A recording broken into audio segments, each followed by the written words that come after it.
Welcome back to R V tailoring and R embroidery.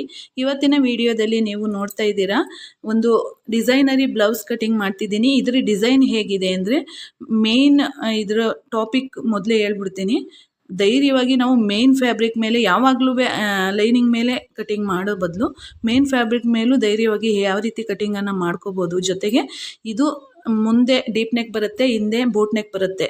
ಇದು ಯಾವ ರೀತಿ ನಾನು ಕಟಿಂಗ್ ಮಾಡ್ಕೋತೀನಿ ಅಂತ, ಯಾವೆಲ್ಲ ಮೆಜರ್ಮೆಂಟಿಂದ, ಮತ್ತು ಇದು 42 ಇದು ಸುತ್ತಳತೆಯ ಬ್ಲೌಸ್ ಆಗಿರೋದ್ರಿಂದ ಇದಕ್ಕೆ ನಾವು ಯಾವ ಮೆಜರ್ಮೆಂಟಲ್ಲಿ ನಾನು ಎಲ್ಲ ಅಳತೆನೂ ತಗೋತೀನಿ ಅಂತ ಅನ್ನೋದನ್ನು ನೋಡಿ ತುಂಬ ಈಸಿಯಾಗಿ ಕಲಿಬಹುದು ಅಂತ ಹೇಳ್ತಾ ಬನ್ನಿ. ಈಗ ನಾನು ಈಗ ಶುರು ಮಾಡ್ತೀನಿ ವಿಡಿಯೋನ. ಈಗ ಲೆಂತ್ ಬಂದು 16 ಇಂಚಿದೆ, ಉದ್ದ ಲೆಂತ್ ಬಂದು 16 ಇಂಚಿದೆ. ನಾನು ಈಗಾಗಲೇ ಫೋಲ್ಡ್ ಮಾಡಿ ಇಟ್ಕೊಂಡಿದ್ದೀನಿ, ಕಾಣಿಸ್ತಿದೆಯಾ? 16 ಇಂಚಿದೆ. ನಾನು 16.5 ಇಂಚನ್ನು ಇಟ್ಕೊಂಡಿದ್ದೀನಿ. ಈಗ ಫ್ರಂಟ್ ಬಂದು ನಾನು 2 ಪೀಸನ್ನು ಜೊತೆಲೇ ಕಟ್ ಮಾಡ್ತೀನಿ. ಮುಂದಿನ ವೀಡಿಯೋಸ್ಗಳಲ್ಲಿ ನಾನು ನಿಮಗೆ ಇಂಟ್ರೆಸ್ಟ್ ಇದ್ದರೆ ನಾನು ಬ್ಯಾಕ್ ಬೇರೆ ಫ್ರಂಟ್ ಬೇರೆ ಕಟಿಂಗ್ ಮಾಡಬೇಕು ಅನ್ನೋಂಗಿದ್ರೆ ಕಮೆಂಟಲ್ಲಿ ತಿಳಿಸಿ. ನಾನು ಆ ಮೆಥಡಲ್ಲೂ ನಾನು ತೋರಿಸ್ಕೊಡ್ತೀನಿ. ಅದಕ್ಕಿಂತ ನನಗೆ ತುಂಬಾ ಈಸಿ ಮೆಥಡ್ ಅಂತೇಳಿ ನಾನು ನಿಮಗೆ ಈ ಮೆಥಡನ್ನು ತೋರಿಸ್ಕೊಡ್ತಾ ಇರುವಂಥದ್ದು. ಈಗ ನೋಡಿ, ಫ್ರಂಟಲ್ಲಿ ನಾನು ಇದಕ್ಕೆ 16.5 ಇಟ್ಕೊಂಡಿದ್ದೀನಿ ಬ್ಯಾಕಲ್ಲಿ. ಇಲ್ಲಿ ಬಂದು ನಾವು 1.5 ಇಂಚನ್ನು ಎಕ್ಸ್ಟ್ರಾ ತಗೋಬೇಕು.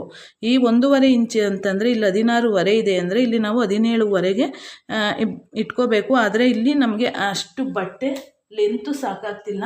ಅದಕ್ಕೆ ನಾನೇನು ಮಾಡ್ತೀನಿ, ಫಸ್ಟು ಇಲ್ಲಿ ನಾನು ಇಲ್ಲಿಗೆ ಗೆರೆಯನ್ನು ಹಾಕೋತೀನಿ. ನೋಡಿ, ಕಾಣಿಸ್ತಿದೆಯಾ? ಇಲ್ಲಿ ನಾವು ನೋಡಿ, ಇಲ್ಲಿ 1.5 ಇಂಚು ಎಕ್ಸ್ಟ್ರಾ ಬೇಕು ನಮಗೆ. ಇಲ್ಲಿ ಬಟ್ಟೆ ಸಾಕಾಗ್ತಿಲ್ಲ. ಹಂಗಿದ್ದಾಗ ನಾವು ಇಲ್ಲಿ ಮಾರ್ಕನ್ನು, ಇಲ್ಲಿ 2 ಸೈಡಲ್ಲೂ ಮಾರ್ಕನ್ನು ನಾನು ಮಾಡ್ಕೊಂಡಿದ್ದೀನಿ. ಮಾಡಿಕೊಂಡು ನಾನು ಫಸ್ಟು ಕ್ರಾಸ್ ಬೆಲ್ಟನ್ನು ಕಟಿಂಗ್ ಮಾಡ್ಕೊಂಡ್ಬಿಡ್ತೀನಿ. ಇಲ್ಲಿ ನೋಡಿ, ಇಲ್ಲಿಂದ ಇಲ್ಲಿಗೆ 4 ಇಂಚು ಇಲ್ಲಿ, ಮತ್ತು ಇಲ್ಲಿ ಬಂದು ಇಲ್ಲಿಂದ ಇದೇ ಮೇನ್ ಇಟ್ಕೊಳ್ಳಿ, ಇಲ್ಲಿಂದ ಇಲ್ಲಿಗೆ 3 ಇಂಚು ನೋಡಿ, ಇಲ್ಲಿಗೆ ಬರುತ್ತೆ, ಎಡ್ಜಿಗೆ ಬರುತ್ತೆ. ಅದಕ್ಕೆ ನಾವೇನು ಮಾಡ್ಕೋ ಅವಶ್ಯಕತೆ ಇಲ್ಲ. ಇಲ್ಲೂ ಅಷ್ಟೇ 3 ಇಂಚು ಇಲ್ಲಿಗೆ ಎಡ್ಜಿಗೆ ಬರುತ್ತೆ. ಈಗ ನಾವು ಇದು ಕಟಿಂಗ್ ಮಾಡ್ಕೊಂಡ್ಬಿಟ್ರೆ ಇದು ಎಕ್ಸ್ಟ್ರಾ ಪೀಸನ್ನು ನಾವು ಬೇರೆ ಎಕ್ಸ್ಟ್ರಾ ಉಳಿದಿರುತ್ತೆ ನೋಡಿ ಸೈಡಲ್ಲಿ, ಆ ಪೀಸಿಂದ ತೆಗೆದು ಜಾಯಿಂಟನ್ನು ಮಾಡ್ಕೋಬೋದು. ಈಗ ನಮ್ಗೆ ಅಳತೆ ಕರೆಕ್ಟಾಗಿ ಸಿಗೋದಕ್ಕೆ, ಯಾಕೆಂದರೆ ಇಲ್ಲಿ ಬಟ್ಟೆ ಇಲ್ಲ, ಹಾಗಾಗಿ ನಾನು ಇದನ್ನು ಕಟಿಂಗ್ ಮಾಡ್ಕೊಂಡ್ಬಿಡ್ತೀನಿ. ಫಸ್ಟು ಕ್ರಾಸ್ ಬೆಲ್ಟ್ ಅಂತ ಕಟಿಂಗನ್ನು ಮಾಡ್ಕೊಳ್ಳೋಣ. ನೋಡಿ, ಇಲ್ಲಿ ಮಾತ್ರ 1 ಇಂಚ್ ಎಕ್ಸ್ಟ್ರಾ ತೆಗಿಬೇಕಷ್ಟೇ. ಇನ್ನು ಮಿಕ್ಕದ್ದೆಲ್ಲ ಅಲ್ಲಿರುವಷ್ಟು ಬಟ್ಟೆನೇ ನಮಗೆ ಸಾಕಾಗುತ್ತೆ. ಮತ್ತು ಕಟಿಂಗ್ ಮಾಡುವಾಗ ನೀವು ತಿಳ್ಕೊಬೇಕಾಗಿರೋದು ಏನಂದರೆ, ಕೆಳಗಡೆ ಪೀಸನ್ನು ನೀವು 2 ಪೀಸನ್ನು ಜೊತೆಲಿ ಕಟ್ ಮಾಡುವಾಗ ನೋಡಿ, ಕೆಳಗಡೆ ಪೀಸು ಈ ರೀತಿ ಸಿಗ್ತಾ ಇರುತ್ತೆ. ಹಾಗಾಗಿ ನೀವು ನೀಟಾಗಿ ನೋಡ್ಕೊಂಡು ಮೇಲ್ ಪೀಸ್ ಮಾತ್ರ ಕಟಿಂಗನ್ನು ಮಾಡ್ಕೋಬೇಕು. ನೋಡಿ ಯಾವ ರೀತಿ ಬರ್ತಿದೆ ಅಂತ, ಅದಕ್ಕೆ ನಾನು ನಿಮಗೆ ತೋರಿಸ್ಕೊಡ್ತಿದ್ದೀನಿ. ಈ ರೀತಿ ಆಗ್ತಿದೆ, ಈ ರೀತಿ ಮಾಡ್ಕೋಬೇಡಿ. ನೋಡಿ, ಈಗ ತೆಗ್ದಾಯ್ತಲ್ವ? ಈಗ ನಮಗೆ ಅಳತೆ ಸಿಕ್ಕಿದೆ. ಈ ಕ್ರಾಸ್ ಬೆಲ್ಟಿಗೆ ನಾನು ಬೇರೆ ಪೀಸಲ್ಲಿ ಕಟಿಂಗನ್ನು ಮಾಡ್ಕೋತೀನಿ.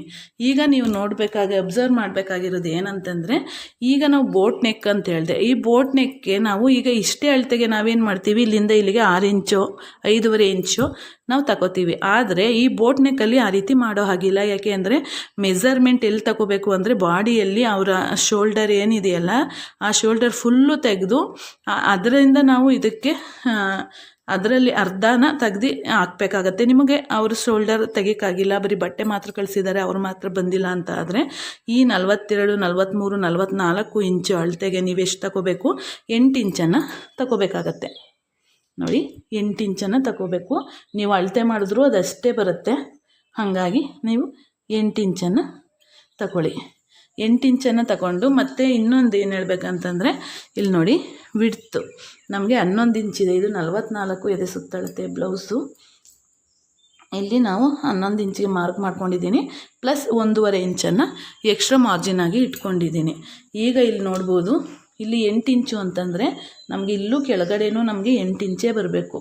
ಈಗ ನಾವು ಇದನ್ನು ಗೆರೆಯನ್ನು ಹಾಕ್ಕೊಳ್ಳೋಣ. ನೋಡಿ, ಈ ರೀತಿ ಹಾಕೋಬೇಕು, ಈ ರೀತಿ ಹಾಕೋಬೇಕು. ಮತ್ತು ಇಲ್ಲಿಂದ ನೀವು ಫಸ್ಟು ಇಲ್ಲಿಂದ 1 ಇಂಚಿಗೆ ನೀವು ಮಾರ್ಕನ್ನು ಮಾಡ್ಕೋಬೇಕು. ನೋಡಿ, ಇಲ್ಲಿಂದ 1 ಇಂಚ್ಗೆ ಮಾರ್ಕನ್ನು ಮಾಡ್ಕೊಳ್ಳಿ. ಮಾರ್ಕನ್ನು 1 ಇಂಚಿಗೆ ಮಾಡಿಕೊಂಡು ಇಲ್ಲಿ 1 ಇಂಚು ಫ್ರಂಟ್ಗೆ ನಾವು ಫ್ರಂಟಿಗೆ ಡೀಪ್ ತೆಗಿಬೇಕಾದ್ರೆ ಇಲ್ಲಿ 1 ಇಂಚು ಒಳಗಡೆ ತಗೋಬೇಕು. ತಗೊಂಡು ಇಲ್ಲಿ ಮಾತ್ರ ಒಳಗಡೆಗೆ ಈ ರೀತಿ ಎಳ್ಕೋಬೇಕು ನೋಡಿ, ಈ ರೀತಿ ಎಳ್ಕೋಬೇಕು. ಈ ರೀತಿ ಇಷ್ಟನ್ನು ಮಾಡಿಕೊಂಡ್ರೆ ನಮಗೆ ಪರ್ಫೆಕ್ಟಾಗಿ ಬರುತ್ತೆ ಕಟಿಂಗು. ಇಲ್ಲಿ ನೋಡಿ, ಫ್ರಂಟಲ್ಲಿ ಈ ರೀತಿ ತಗೋಬೇಕು, ಬ್ಯಾಕ್ ನಾವು ಫುಲ್ಲು ಬ್ಲೌಸ್ 4 ಕಟ್ ಮಾಡುವಾಗ ಆ ರೀತಿ ಕಟ್ ಮಾಡ್ಕೋಬೇಕು. ಇಲ್ಲಿ ಈ ರೀತಿ ಬರುತ್ತೆ. ಮತ್ತು ಇಲ್ಲಿ ಬಂದು ಇಲ್ಲಿ ನಾವು 3 ಇಂಚು ವಿಡ್ತನ್ನು ಇಡಬೇಕಾಗತ್ತೆ. ಇಷ್ಟು ಅಳತೆಗೆ 3 ಇಂಚು ವಿಡ್ತನ್ನು ಇಡೋಣ, ಯಾಕೆಂದರೆ ಸ್ವಲ್ಪ ದೊಡ್ಡ ಸೈಜ್ ಆಗಿರೋದ್ರಿಂದ 3 ಇಂಚನ್ನು ಇಡ್ತೀನಿ. 3 ಇಂಚ್ ಇಟ್ಟರೆ ನಾವು ಆ ಕಡೆ ಈ ಕಡೆ ಎಷ್ಟು ಇಡಬೇಕು ನೋಡಿ, ಇಲ್ಲಿ ಬಂದು 1/4 ಇಂಚನ್ನು ಬಿಡಬೇಕಾಗತ್ತೆ ಮಾರ್ಜಿನ್ಗೆ. ಈ ಕಡೆ ಬಂದು ಒಂದು ಅರ್ಧ ಇಂಚು ಅಂದರೆ 3/4 ಇಂಚು, ಅಲ್ಲಿಗೆ 3/4 ಇಂಚನ್ನು ಬಿಟ್ಟು ನೋಡಿ, 3/4 ಇಂಚನ್ನು ಬಿಟ್ಟು ನಾವು ಮಾರ್ಕನ್ನು ಮಾಡ್ಕೋಬೇಕು. ಮಾರ್ಕನ್ನು ಮಾಡ್ಕೊಂಡ್ರಿ ಅಲ್ವಾ. ಈಗ ಬಂದು ಇಲ್ಲಿಂದ ನೋಡಿ 4.25 ಇಂಚಿಗೆ ವಿಡ್ತು ಬಂತು. ಈಗ ನಾವು ಇಲ್ಲಿ ಫ್ರಂಟಲ್ಲಿ ನಮಗೆ 7 ಇಂಚು ಬರುತ್ತೆ.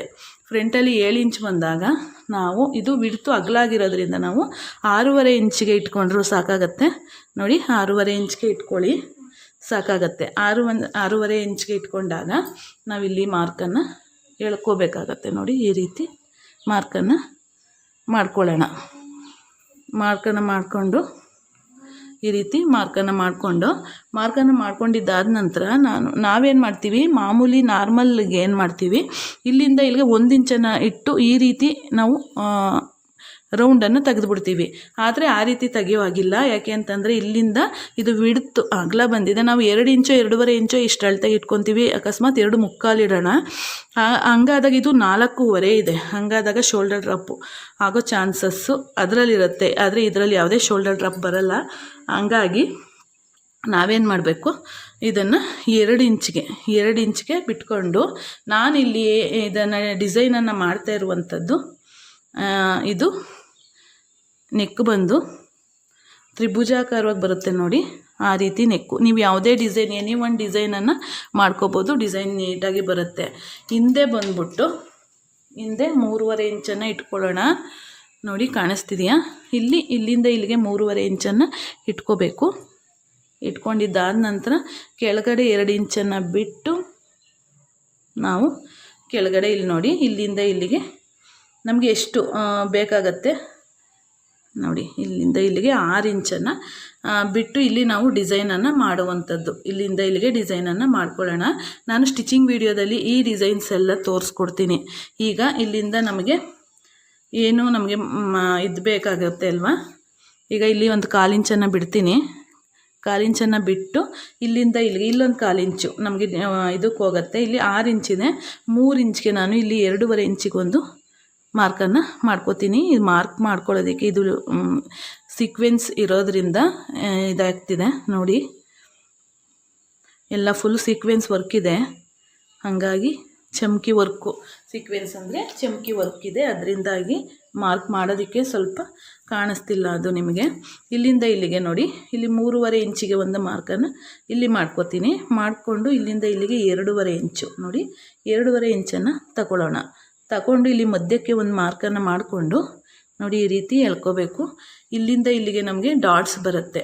ಮತ್ತು ಇವೆರಡಕ್ಕೆ ಯಾವ ಡಿಸ್ಟೆನ್ಸ್ ಇದೆ ಅಷ್ಟೇ ಡಿಸ್ಟೆನ್ಸನ್ನು ಇಲ್ಲಿ ಇಟ್ಕೊಂಡು ತ್ರಿಭುಜಾಕಾರವಾಗಿ ಇಲ್ಲಿಂದ ಇಲ್ಲಿಗೆ ನಾವು ಮಾರ್ಕನ್ನು ಮಾಡ್ಕೋಬೇಕು. ನಾನು ಸ್ಟಿಚಿಂಗ್ ವಿಡಿಯೋದಲ್ಲಿ ಇದನ್ನೆಲ್ಲ ತೋರಿಸ್ಕೊಡ್ತೀನಿ. ಹಾಗಿದ್ರೆ ಈಗ ಈ ಸ್ಲೀವ್ಸ್ ಏನಿದೆ ಅಲ್ಲ, ಇದನ್ನು ಕಟಿಂಗನ್ನು ಮಾಡ್ಕೊಂಬಿಡೋಣ. ಮತ್ತು ಇನ್ನೊಂದು ಕಂಪಲ್ಸರಿ ಏನಂತಂದರೆ 1/2 ಇಂಚು ನೋಡಿ, ಇಲ್ಲಿ ಬಂದು 1/2 ಇಂಚು ನಾವು ಕೆಳಗಡೆಗೆ ಕಟಿಂಗನ್ನು, ಇಲ್ಲಿಂದ ಕೆಳಗಡೆಗೆ ಕಟಿಂಗನ್ನು ಮಾಡ್ಕೋಬೇಕು. ನಾ ಕಟಿಂಗ್ ಈಗ ತೋರಿಸ್ಕೊಡ್ತೀನಿ ನೋಡಿ. ಇಲ್ಲಿ ಈ ರೀತಿ 4 ಪೀಸನ್ನು ಇಲ್ಲಿ ಕಟ್ ಮಾಡ್ಕೊಂಡ್ಬಿಡ್ತೀನಿ. ಮಾಡ್ಕೊಂಡಿದ್ದಾದ ನಂತರ 1/2 ಇಂಚ್ ಕಂಪಲ್ಸರಿ ಬೋಟ್ ನೆಕ್ ಅಂದಮೇಲೆ ನೀವು ಈ ರೀತಿ ಮಾಡಿಕೊಳ್ಳೇಬೇಕು. ಇಲ್ಲಿಂದ ಈ ರೀತಿ ಬರುತ್ತೆ ನೋಡಿ, ಈ ರೀತಿ ಬರುತ್ತೆ. ಬಂದ ನಂತರ ನೀವು ನೋಡಿ ಇಲ್ಲಿಂದ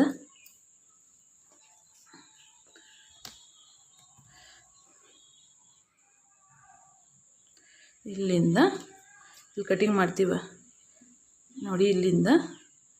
ಇಲ್ಲಿಂದ ಬಂದು ನಾನು ಮಾರ್ಕ್ ಮಾಡಿದ್ನಲ್ಲ 1 ಇಂಚ್ ಒಳಗಡೆ ತಗೊಂಡು ಅಲ್ಲಿಗೆ ಕಟಿಂಗನ್ನು ಮಾಡ್ಕೋಬೇಕು. ನೋಡಿ ಕೆಳಗಡೆ ಇರುವಂಥ ಪೀಸು ನಿಮಗೆ ಎಷ್ಟು ಡಿಸ್ಟರ್ಬೆನ್ಸ್ ಕೊಡ್ತಿದೆ, ಹಾಗಾಗಿ ಈ ರೀತಿ ಇಟ್ಕೋಬೇಕು. ಈ ರೀತಿ ಮಾಡ್ಕೋಬೇಕು. ಇಲ್ಲಿಂದ ಇದಾಯಿತು. ಇಲ್ಲಿ ಬಂದು ಡಿಸೈನನ್ನು ನಾನು ಕಟಿಂಗನ್ನು ಸ್ಟಿಚಿಂಗ್ ವಿಡಿಯೋದಲ್ಲಿ ನಾನು ತೋರಿಸ್ಕೊಡ್ತೀನಿ.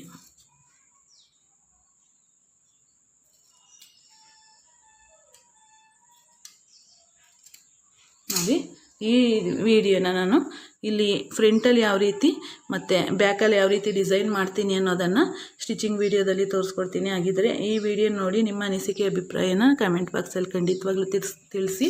ಮತ್ತು ಇಲ್ಲಿ ನಮಗೆ ಗುರುತು ಬೇಕಲ್ಲ, ಅದಕ್ಕೋಸ್ಕರ ನಾನೇನು ಮಾಡ್ತೀನಿ, ಇಲ್ಲಿ ಇಷ್ಟು ನ್ಯಾಚ್ ಮಾಡ್ಕೋತೀನಿ. ಹಾಗಾಗಿ ನ್ಯಾಚ್ ಮಾಡ್ಕೋತೀನಿ. ಹಾಗಾಗಿ ಇದು ಕ್ಲಿಯರಾಗಿ ನಮಗೆ ಗೊತ್ತಾಗುತ್ತೆ ಇಷ್ಟೇ ಅಂತ ಹೇಳಿ. ಈ ವಿಡಿಯೋ ನೋಡಿ ನಿಮ್ಮ ಅನಿಸಿಕೆ ಅಭಿಪ್ರಾಯನ ಕಮೆಂಟ್ ಬಾಕ್ಸಲ್ಲಿ ತಿಳಿಸಿ ಅಂತ ಹೇಳ್ತಾ ಮುಂದಿನ ಇನ್ನೊಂದು ವಿಡಿಯೋದೊಂದಿಗೆ ಭೇಟಿಯಾಗೋಣ. ಧನ್ಯವಾದಗಳು friends. Thank you for watching. Thank you.